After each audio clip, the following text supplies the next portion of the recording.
नाज़रीन तव्हांखे अहम ख़बर ॾींदा रोहतक तालुका हेडक्वार्टर अस्पताल में अशर ज़कात कमेटी की शुरुआत कई वई।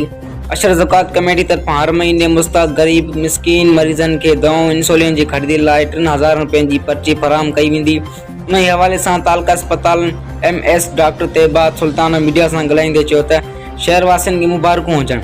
पहिरियों भेरों PP क़यादत की कोशिश से अशर ज़कात कमेटी की शुरुआत कई वई है, जैमें ज़िंदगी भर मर्ज़ से झड़ींदड़ जीअं शुगर, डायबिटीज़, ब्लड प्रेशर, सैके की बीमारियुनि वारनि खे इंसुलिन ऐं ॿियूं दवाऊं मिलंदियूं। मरीज़ अस्पताल में अची फार्म भराईंदा, उन बाद खेनि 3000 की माहिवार मदद कई वेंदी। सोहेल अरबाणी, गुलाम अली अबड़ो, दीन शाह अशर ज़कात कमेटी जा मेंबर आहिनि।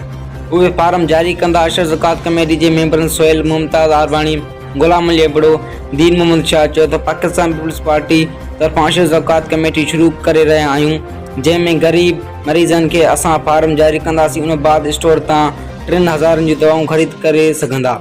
जाग न्यूज़ रोहतक रिपोर्टर अब्दुल वहीद जोयो।